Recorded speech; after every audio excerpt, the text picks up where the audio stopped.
This video is going to be really ironic. I'm going to talk about media scrutiny, and as a result, I'll probably get scrutinized by the media. Screw it. Let's talk about it.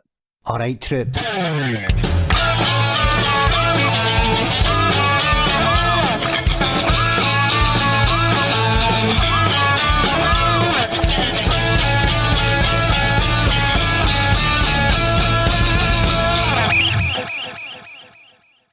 Again, I think we all know what media scrutiny is. Specifically, let's go into the meaning of the word scrutiny first, and then we'll dive into media. According to our fountain of knowledge, Google, if a person is being scrutinized, they are being observed or judged very carefully. In terms of media, we refer to the following as your typical mainstream media: TV, radio, tabloids or newspapers, and magazines. There's a reason why I wanted to talk about media scrutiny, because I'm going to be under such scrutiny relatively soon. Everybody knows that I am going to be starting with a certain TV company quite soon. I'm really excited about it, but people will troll through previous posts and social media to find out if we've said anything stupid. They'll be looking into backgrounds of friends and family. And sadly, trolling is going to become a lot more frequent. Everybody knows that I have mental health issues. It's what I've built my reputation on. It's what I built my channel on, raising awareness and breaking the stigma of it.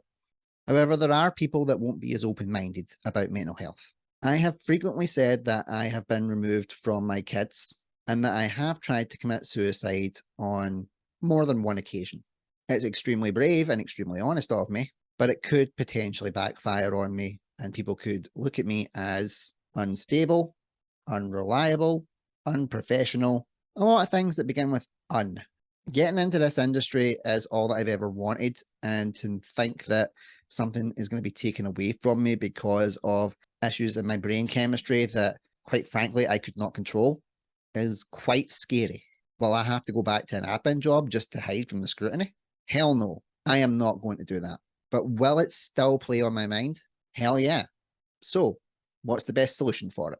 The answer is that there isn't really a best solution, aside from what I feel is the most appropriate solution for myself. This will either make me or it's going to break me, but at this stage, I'm holding my head up high and saying, fuck it, let's go for it. What things can the media get me on? They could call me racist. They could call me homophobic. They could call me sexist. They could call me transphobic.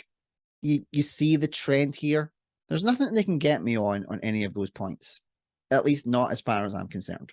Because I'm not really good with social media to begin with, and a lot of the sites they check I haven't used in a very long time. Only I reactivated my Facebook about 2 years ago.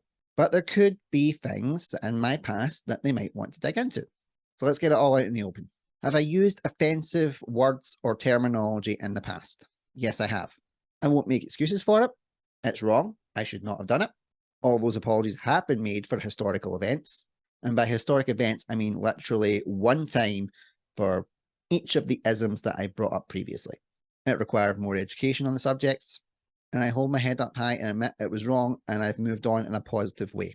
Have I ever been involved in physical confrontations? Well, yeah. I got beat up on a bi-daily basis in high school for 5 years, but only retaliated twice. I was raised to believe that violence wasn't the answer, but I also believe you need to stand up for yourself. Again, not proud of it, but it's done. Everybody knows I've been in an abusive relationship. Was not a pleasant experience, but I wasn't the most pleasant either. I made mistakes. My brain was warped by it. I'm not proud of it. Again, I've apologized and we've moved on. Do I have family issues? Doesn't everybody? I won't bring them up on this channel, but we're only human. We all make mistakes. Again, I've tried to make amends and apologize. Some have accepted, some haven't. Life goes on. Most people I know will probably be thinking right now, Andrew, stop. You could be ruining one of the best opportunities that you've ever had in your entire life. If this video ruins it, then I didn't deserve it to begin with. I don't believe in shrinking away from past mistakes, because they're in the past for a reason. It's a version of you that hasn't matured or grown with the times. The problem with it is if you're still stuck in that past. I'm not stuck in the past. I believe in moving forward. Will it mean that I'll get some things wrong? Duh, of course I'll get things wrong. But as much as I hold my heart out on my sleeve, I also hold all my scars like a badge of honor. I make mistakes, I learn from them, and try to be a better person. So if me being upfront about mistakes that I've made in the past costs me the work that I need to do in the future, so be it. And if there's any media scrutiny out there, I'll deal with it head on. Because as I mentioned in previous videos, I'm tired of fighting. I'm tired of hiding who I really am. You either accept me, warts and all, or you don't. That's entirely up to you. But I will not change who I am. I will not stop growing as a person. And I know in my heart that I'm a good person. I'm a loving husband. I'm a devoted father. I'm a hard worker.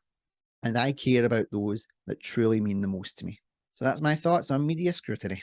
So that's my thoughts on media scrutiny. This video has been more of a confessional rather than an outright, how does media scrutiny affect your mental health video? But again, the fact I've had to make this video in the first place shows that it does affect your mental health. Anybody in the public eye can get scrutinized, just like anybody behind closed doors can get scrutinized. It won't just be me that they come after.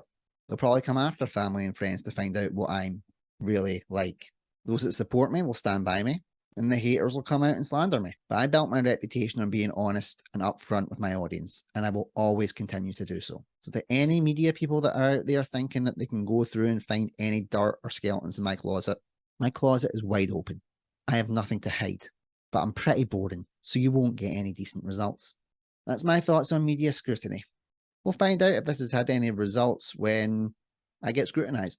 And if I get scrutinized, I would rather die on my feet than live on my knees. As long as my wife and my kids are healthy and happy, that's all that matters to me. And until next time, take care, stay safe. Bye-bye.